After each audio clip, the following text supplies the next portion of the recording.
Alicia Inés Pérez Rodríguez, licenciada en Historia por parte de la Facultad de Filosofía y Letras de la UNAM y egresada de la Maestría en Estudios de la Mujer de la UAM Xochimilco, en proceso de conclusión. Su labor académica se centra en la actualidad en la docencia en Historia a nivel medio superior y en la investigación de la participación de mujeres en los movimientos armados de la segunda mitad del siglo XX en México. A lo largo de su trayectoria académica ha organizado y participado en conferencias en la Facultad de Filosofía y Letras, Instituto de Investigaciones Históricas UAM Xochimilco, UAM Iztapalapa, UAM, en la Escuela Nacional Preparatoria 4, la 5, entre otras. Del 2015 al 2018 fue profesora adjunta en la Facultad de Filosofía y Letras de la UNAM y desde 2019 es profesora de asignatura en la Escuela Nacional Preparatoria de la UNAM, donde imparte las asignaturas de Historia Universal 3, Historia de México 2, Historia de la Cultura y la Revolución Mexicana. Sus temas de investigación versan sobre el análisis de la trayectoria militante de mujeres en el movimiento armado, así como la investigación docente sobre la enseñanza de las dictaduras y procesos de memoria digna a nivel superior. Adelante.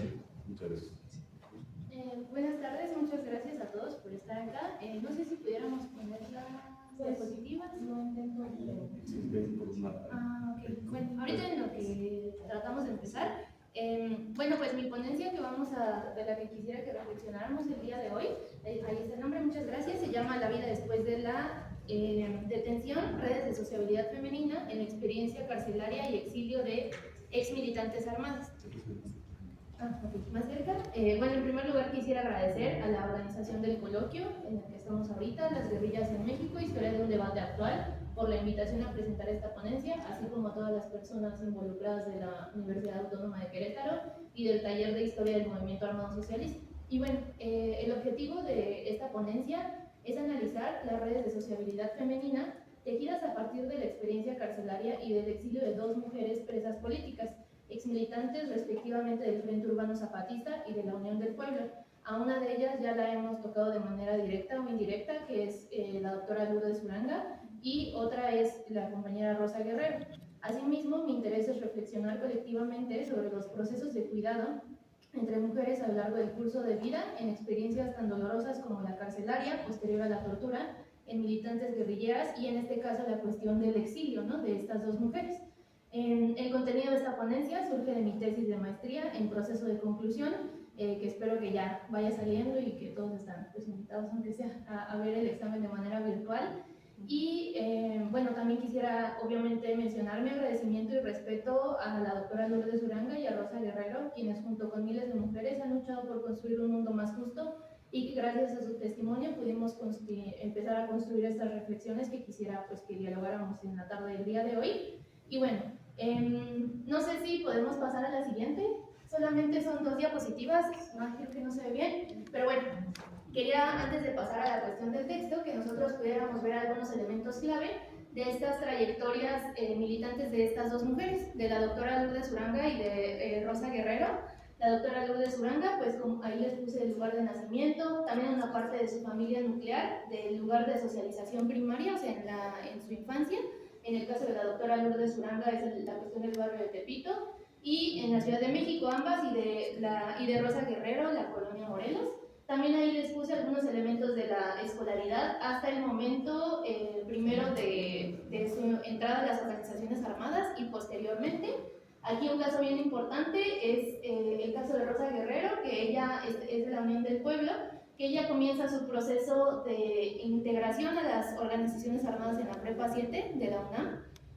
También ahí les puse las organizaciones armadas, su tendencia, luego los años de ingreso, la detención, los años de la cárcel, la fecha y los lugares del exilio y la parte del número de hijos y fecha de nacimientos de cada uno de ellos. Aquí lo que nosotros vamos a tratar un poquito es ver estos dos procesos, la cuestión del proceso carcelario de Lourdes Uranga, quien justamente hablamos hace un rato, que fue su parte de exilio, fue como un canje político de esta parte del secuestro, ¿no?, de las FARC a este avión, y el caso de Rosa fue por el segundo proceso de amnistía.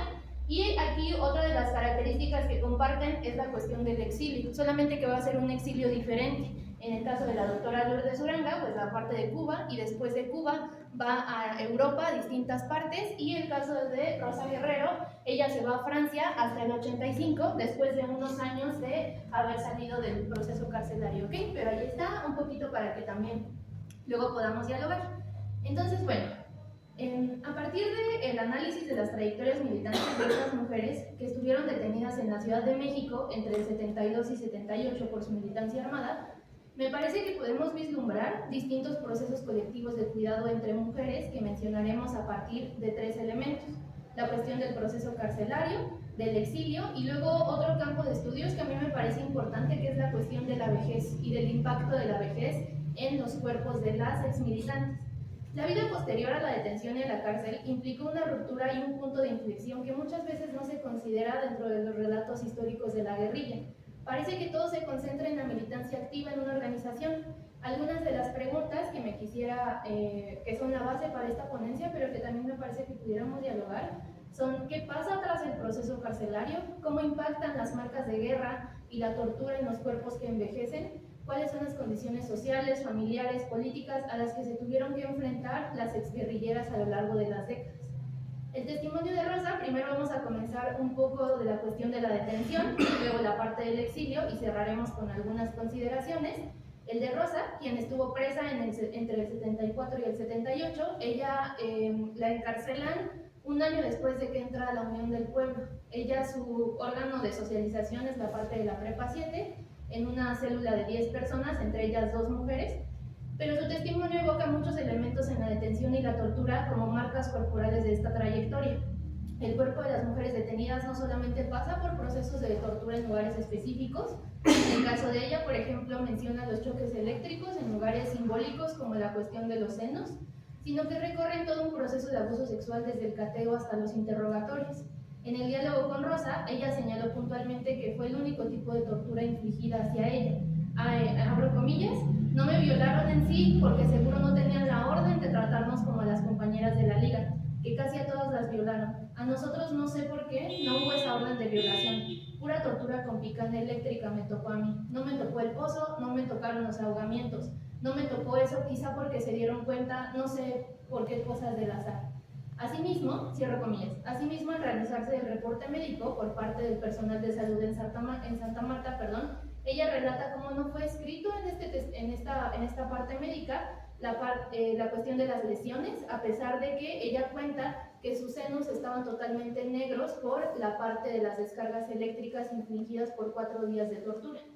Aunque en las entrevistas ambas, tanto Lourdes como Rosa, señalan claramente que, abro comillas, no tuvieron la orden de violarnos como a las compañeras de la liga, cierro comillas, sí se marcan algunos pasajes como unas frases que son: tenían mano libre para hacer lo que quisieran, ¿no? Y también esta profundidad en la tortura, lo que nosotros quisiéramos un poquito reflexionar hoy, están encarnadas el día de hoy en las marcas corporales y en otra cuestión del olvido, que ahorita vamos a ver en algunas partes del testimonio, que evoca también y retoma algunos planteamientos de Elizabeth Yellin sobre la cuestión del olvido y las coyunturas de memoria en los casos de trauma. Ahora bien, el proceso de la detención clandestina, los días de tortura, la presentación ante medios, el desplazamiento a la cárcel y el reencuentro con sus padres en el centro penitenciario, en el caso de Rosa fue descrito como un proceso de muerte y salir de ella. Este proceso de la muerte para Rosa comenzó con la detención en la casa de seguridad junto con su hermana. Tuvo su parte más importante en la percepción e interconexión de su tortura con la de sus compañeros de célula varios años después. O sea, ya justamente algo que quisiera mencionar es cómo esta parte de los procesos de vejez también han servido como una época para poder reconfigurar muchos de estos procesos de la militancia, pero también como procesos de reconstrucción entre mujeres, que es lo que ahorita quisiera que avanzáramos un poquito. Ella cree que probablemente fue torturada en la circular de Morelia, en Colonia Roma, en Ciudad de México, durante 4 días. La ininteligibilidad de la localización propia, la incertidumbre del destino y sobre todo la visión de la tortura ajena, porque lo que ella marca es que una de las cosas que fueron más importantes fue escuchar cómo estaban torturando a alguien al lado de ella.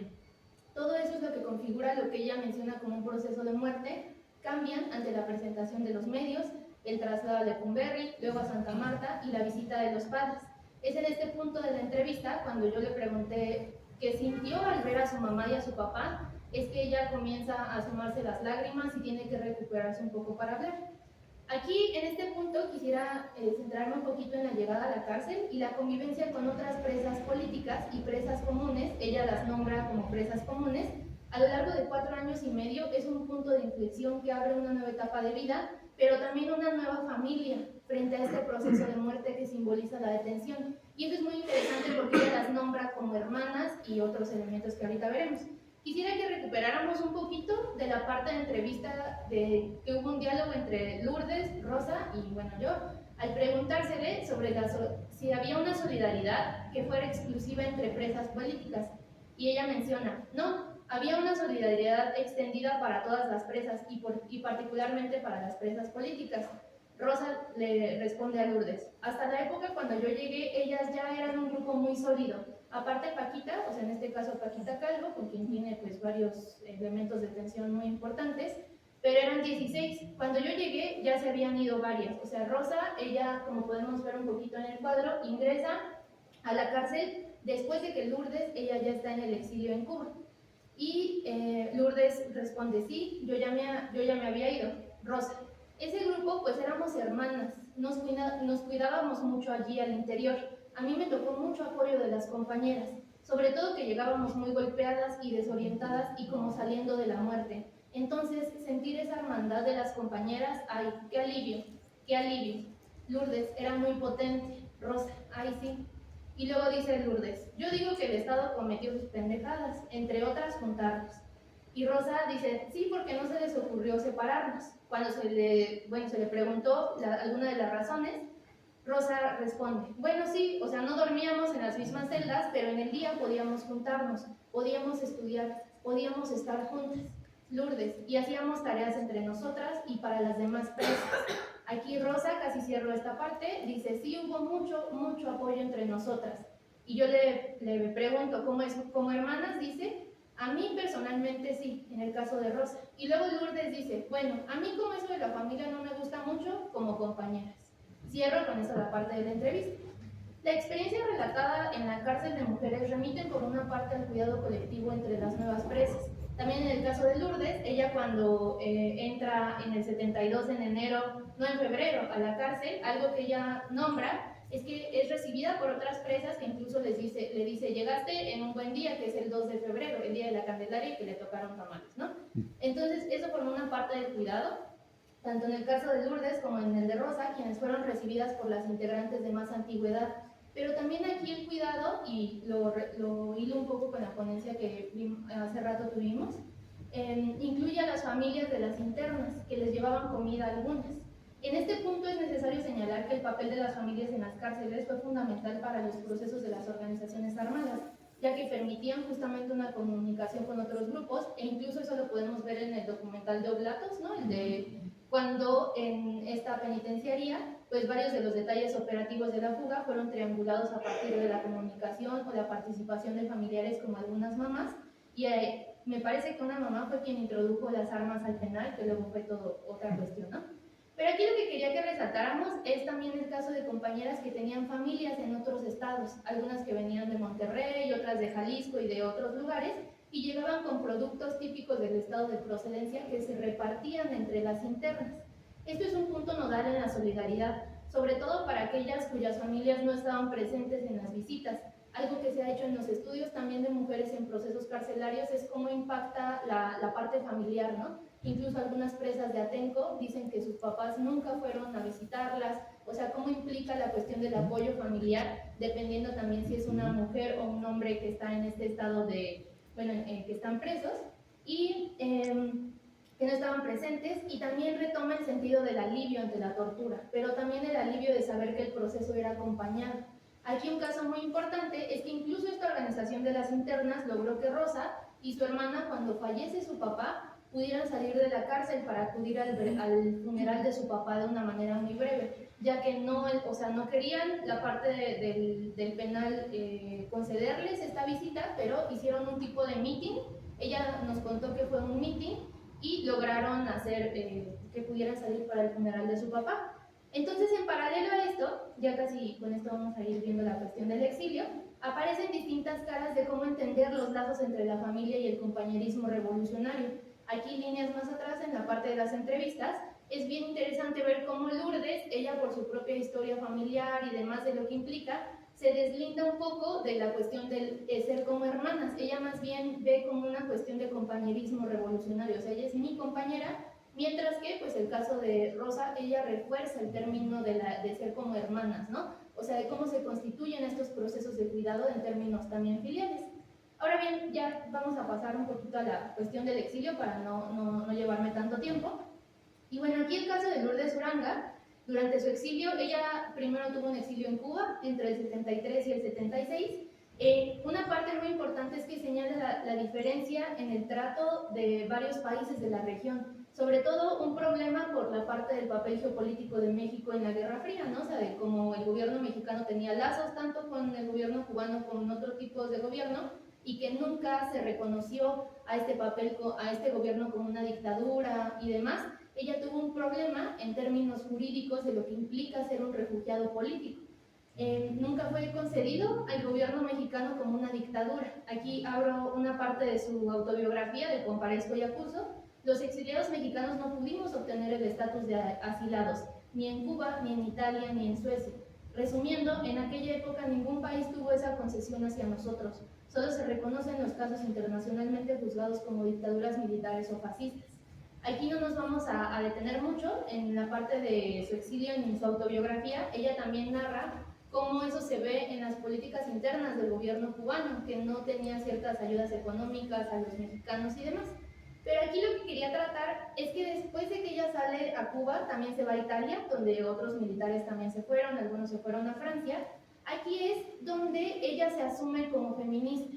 Uno de los elementos que yo he trabajado o que me ha interesado de las militantes es la forma en cómo enuncian su praxis armada en relación con la parte del feminismo.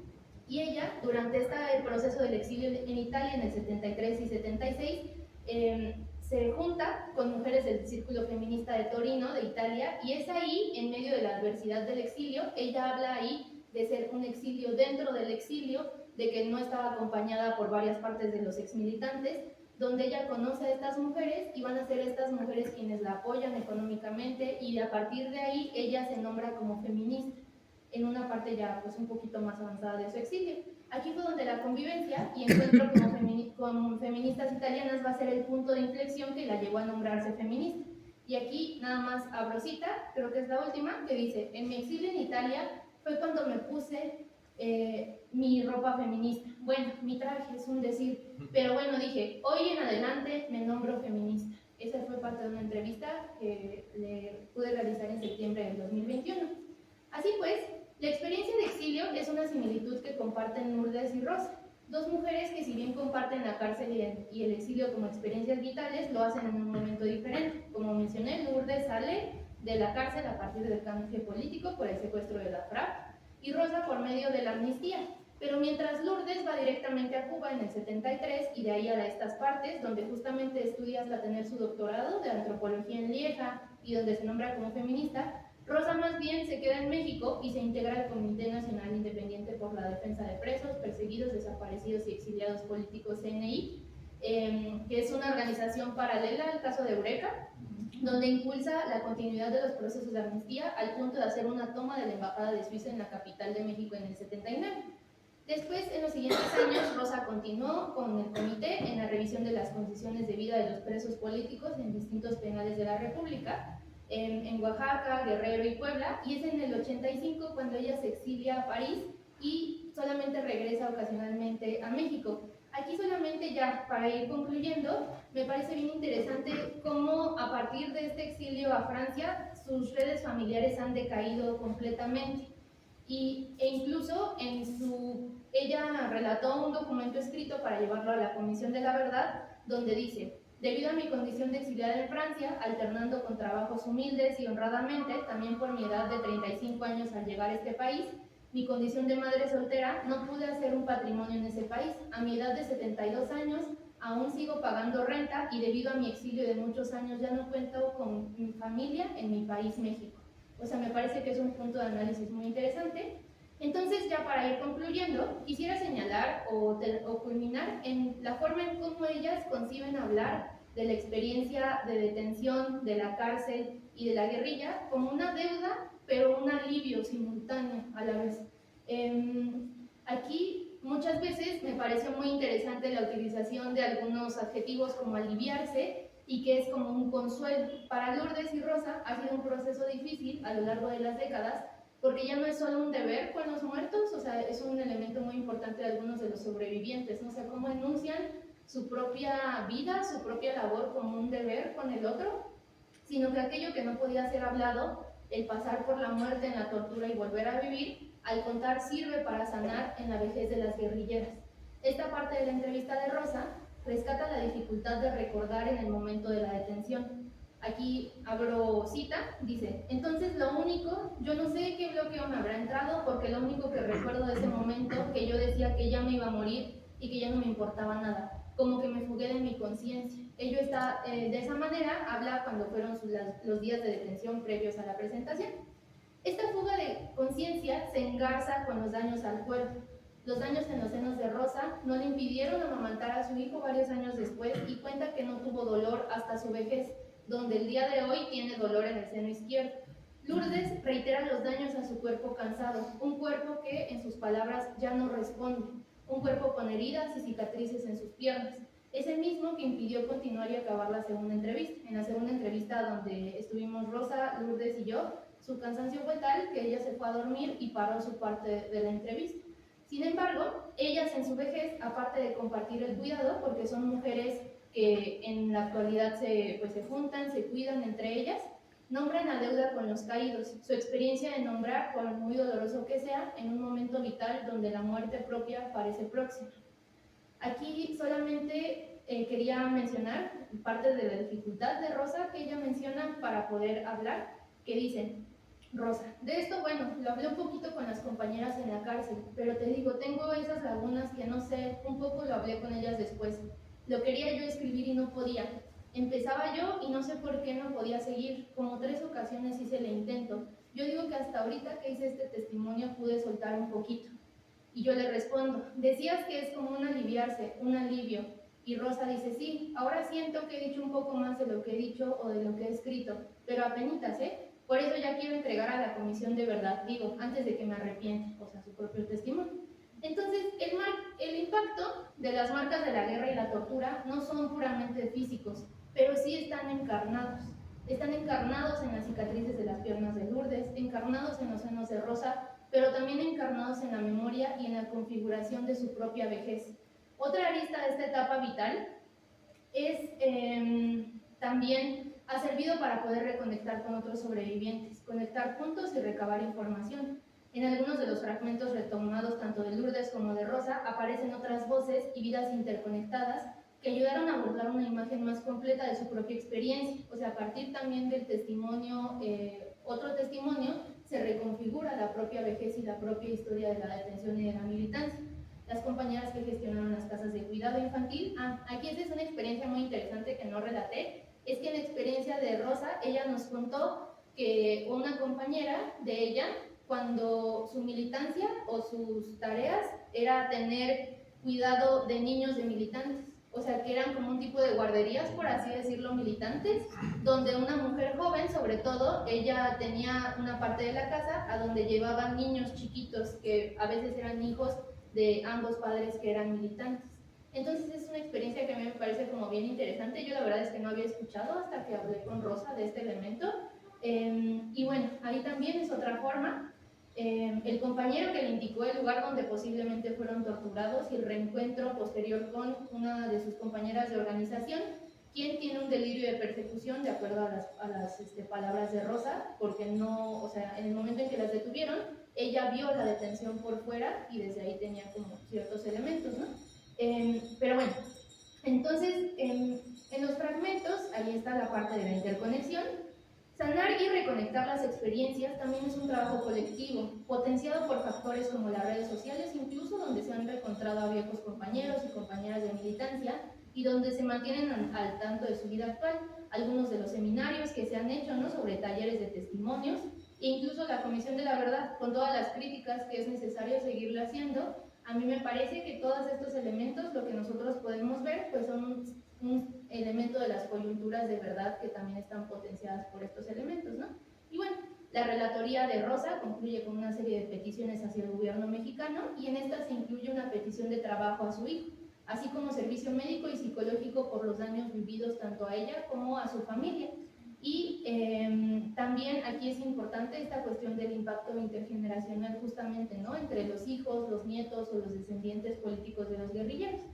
Entonces ya, ahora sí ya para ir cerrando, es el cuidado femenino y la solidaridad de mujeres a lo largo de toda la experiencia de militancia es la base de la reconstrucción personal derivada de procesos de tortura, detención, exilio y vida posterior a la guerrilla. Esta solidaridad no es exclusiva de las guerrilleras, ya que es una forma de resistencia cotidiana, como a veces otras partes, como el quehacer de trabajadora social de Lourdes, se pueden narrar, o estas formas de redes tejidas entre presas políticas y presas comunes. Esta solidaridad puede apelar a algunos constructos familiares filiales, como esto de más que hermanas, o a relaciones de organizaciones como compañeras.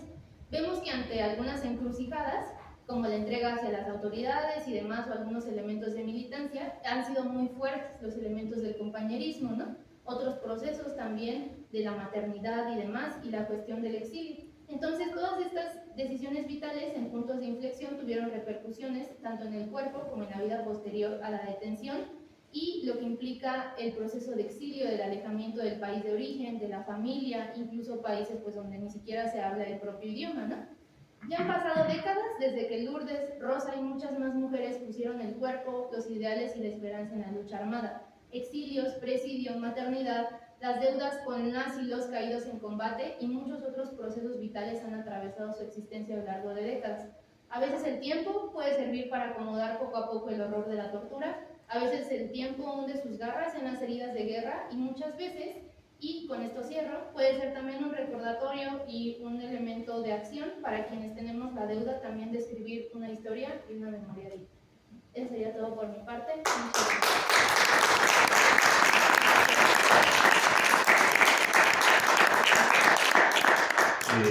¿Cómo vamos de tiempo? Sí, vamos bien.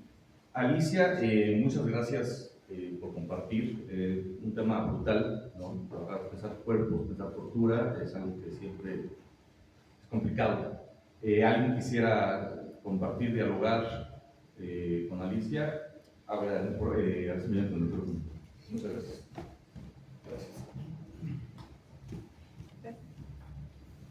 Hola Alicia, pues muchas felicidades, está bien padre tu trabajo, me gustó mucho. Fíjate que pues, ya viste que tuve la oportunidad de entrevistar a Lourdes y cantó canciones. Es una mujer muy alegre, ¿no? Es increíble ella, una personalidad muy fuerte y al mismo tiempo muy tierna, ¿no? Es una persona muy tierna. Entonces cantó canciones de cárcel que todas hablan sobre pues el socialismo, el comunismo, y eso también me llamó mucho la atención.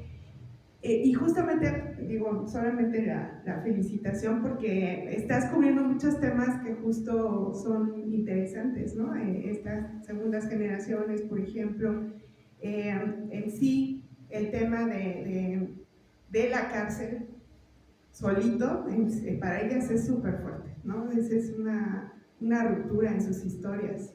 Creo yo que sí marca más, de hecho, su estancia en la cárcel para muchas de ellas que la militancia misma. Entonces, me gustó un montón tu trabajo, no solamente te quería decir eso. Muchas gracias. ¿Alguien más quiere compartir? Hay otras.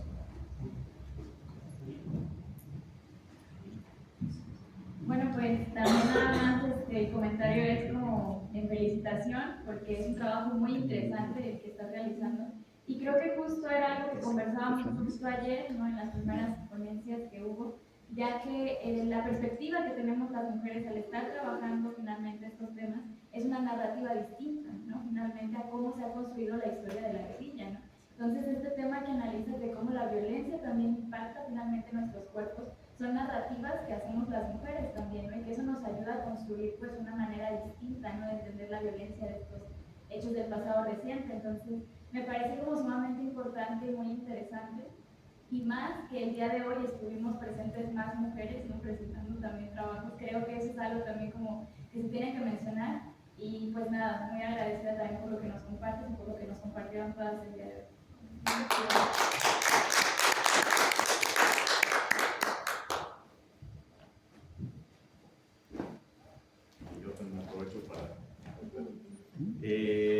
mira, ayer también es muy interesante que ahora que toques también la posibilidad de la Comisión de la Verdad como un espacio de habla, ¿no? Y de escritura para que todas ellas y ellos pudieran dar testimonio, ¿no? Del terror también por parte del cuerpo, ¿no? Yo ayer, al final de mi ponencia, también platicaba un poco que habría que ser muy cautelosos también con la Comisión, ¿no? Para que como la tortura no instale la ley de lo que realmente pasó, ¿no? No clausurar ese pasado de revuelta, ahora que Miguel nos hablaba del archivo de la revuelta, ¿no? Sí, son mujeres que, como dice Miguel, siguen luchando, ¿no? En otro devenir, en otra forma, pero siguen luchando, pero ese carácter también de revuelta sigue ahí, ¿no? Y quizá normalmente a veces, en esta lógica de una teleología democratizante, una comisión puede clausurar esos pasados, ¿no? Como ha pasado en algunos otros países, ¿no? Y bueno, estoy leyendo ahorita a Luis Ferdinand Céline, un francés, no les cae mucho bien porque terminó colaborando un poco con los nazis, ¿no? En Vichy, pero es una persona que tiene una reflexión muy importante y él escribe, ¿no? Lo único terrible en nosotros, en la tierra y en el cielo, acaso es lo que aún no se ha dicho.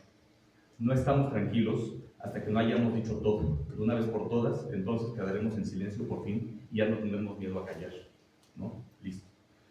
Y esto me recuerda también una cita de este psicoanalista, Néstor Brownstein, que acaba de morir el año pasado, y él dice, ¿no? El terror es para sí un estado del alma, ¿no?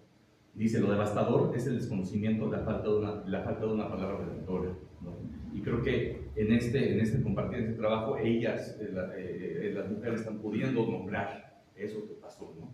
Y eso creo que es bello también que tú nos puedas compartir y bueno, con ellas también.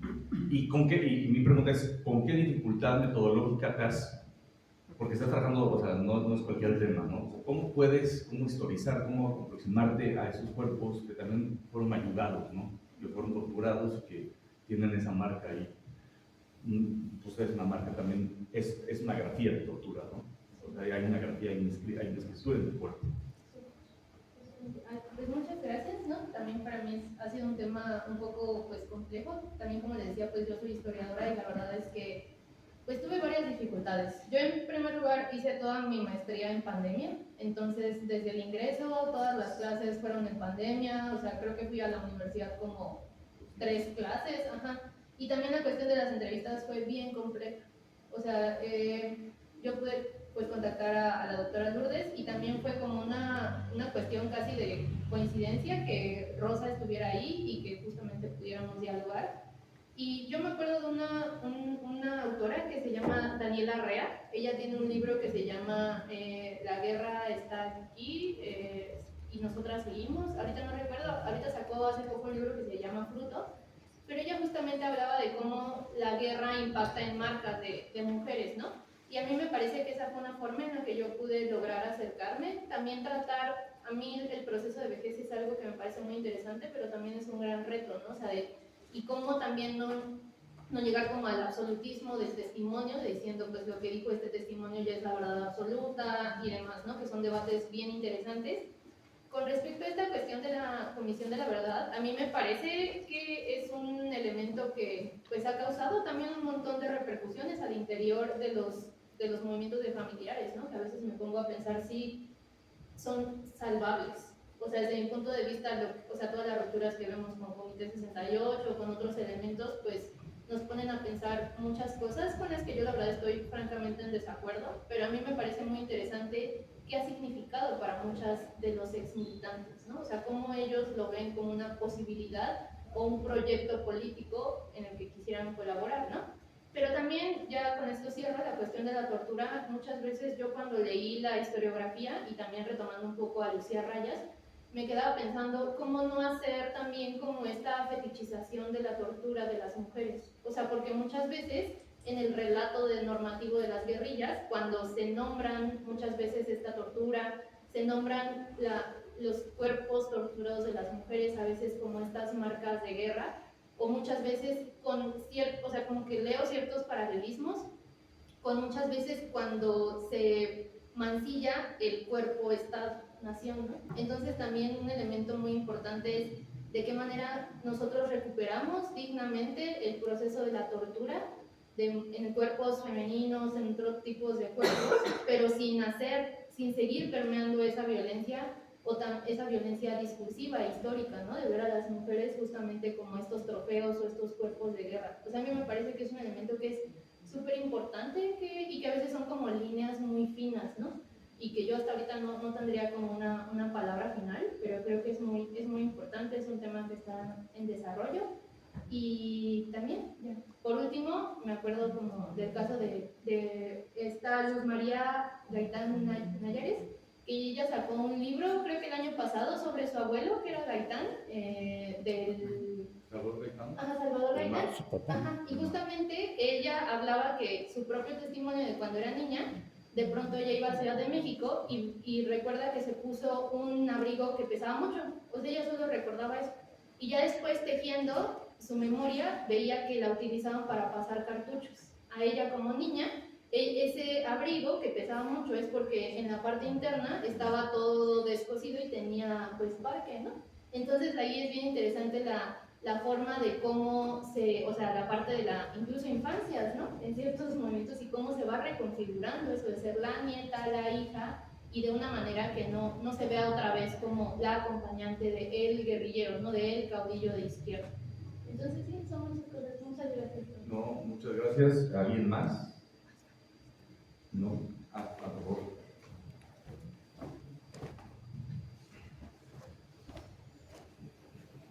Bueno, a mí me gustó mucho tu testimonio, bueno, los testimonios, porque también alcanzo a ver cómo todavía a esta altura, incluso habiendo hecho testimonios, un libro escrito y todo, cómo ellas siguen sintiendo la violencia todavía, ¿no? Esa violencia que se reclama en un trabajo para mi hijo, o sea, cómo todavía sigue tan vigente. Y bueno, yo quisiera comentar rapidísimo mi experiencia. Yo soy hija de un padre uruguayo torturado, luego mi mamá se casó con otro uruguayo, también estuvo torturado 6 años, o sea, toda mi infancia fue vivir como alrededor del exilio uruguayo y todo lo que sucedió. Y mi papá fue amigo de Napoleón Glockner. Y yo a los 4 años lo vi muerto, o sea, vivíamos en la Roma, en un edificio donde vivían todos los exiliados uruguayos y chilenos y argentinos. Mi papá venía caminando con Napoleón, cuando Napoleón le dice, bueno, me voy a meter a la panadería, se metió a la panadería, saliendo pues pasa la camioneta con la esposa gritando, que la venían torturando, lo matan, y bueno, yo me acuerdo que vinieron como varios vecinos a avisarnos, mi papá se asoma por la ventana, pero a mí me dejaron asomarme y yo tenía una relación como muy linda con Napoleón, y pues son cosas que te quedan, o sea, yo hasta la fecha tengo todavía como sueños y recuerdos y todo, entonces eso se va quedando, ¿no?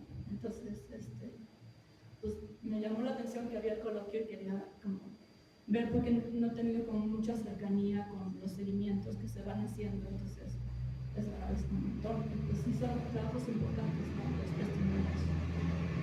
Y pues bueno, también de la conferencia, de lo que tú habías comentado, como que siento de repente como qué hacen los demás o por qué se decide a tomar las armas, que yo también son preguntas que me he hecho. De hecho, están todos invitados, en algún momento este año tengo una exposición en el Museo de Arte Contemporáneo de una investigación que hice sobre esto que pasó sobre la vida de los 70s y bueno, leía Fritz y etcétera, que me preguntaban, no sé, ¿qué te lleva a tomar las armas? Y bueno, nosotros cuando matan a Napoleón, nos empiezan a perseguir, a mí me cambiaron la identidad, estuvimos a punto de irnos a Cuba, luego Italia nos estaba tomando, o sea, como 3 meses, 4 en los que pues, estuvimos a punto de irnos a la clandestinidad. Es que así es, ¿no? O sea, tú en Oaxaca, después me pasó en algún momento de estar defendiendo los árboles de Oaxaca y que salieron un montón de cuestiones como de robos y todo, de cuando fue todo lo de la APO, y pues yo casi tuve que salir huyendo del estado, o sea, pasar a la clandestinidad es una línea así como súper fina, ¿no? Pero bueno, ya no sé qué estaba diciendo. de cómo se hace, cómo hacemos o por qué los otros hacen. Yo creo que todos hacemos. Yo creo que este congreso o coloquio es hacer. Eso es, o sea, hablar, juntar las entrevistas, los testimonios, yo creo que eso es hacer. O sea, creo que los frentes son como muchos, ¿no? Desde muchos lados. Gracias. Gracias. ¿Alguien tiene alguna otra pregunta, comentario?